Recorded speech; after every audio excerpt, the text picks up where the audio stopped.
વઢિયાર પંથકમાં શંખેશ્વરનું જનમંગલ સેવા ચેરિટેબલ ટ્રસ્ટના સેવાકીય પ્રવૃત્તિ સાથે જોડાયેલા જીજ્ઞાબેન શેઠ અનાથ બાળકોની વારે આવ્યા.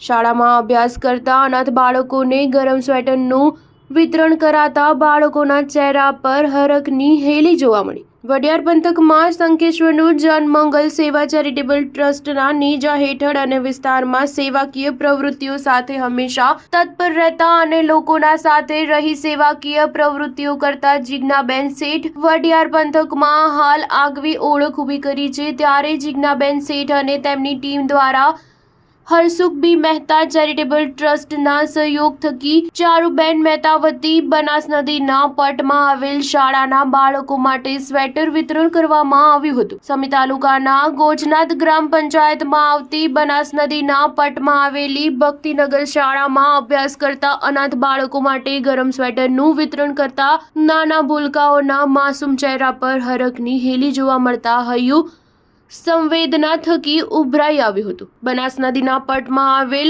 ભક્તિનગર શાળામાં 2 કિલોમીટર સુધી નદીમાં ચાલીને બાળકો અભ્યાસ કરી રહ્યા છે. ત્યારે આ ખુલ્લા રેતાળ વિસ્તારમાં જનમંગલ સેવા ચેરિટેબલ ટ્રસ્ટના નેજા હેઠળ જીજ્ઞાબેન શેઠ તેમની ટીમ દ્વારા હરસુખ બી મહેતા ચેરિટેબલ ટ્રસ્ટના ઉપક્રમે ભક્તિનગર શાળાના અનાથ બાળકોને ગરમ સ્વેટર વિતરણ કરી ચારુબેન મહેતા સેવાના ભગીરથ કાર્યમાં સતત સહભાગી બનતા જીજ્ઞાબેન શેઠે હરસુખ બી મહેતા ચેરિટેબલ ટ્રસ્ટ ચારુબેન મહેતાનો હૃદયપૂર્વક આભાર વ્યક્ત કર્યો હતો. Star news 7 Patan.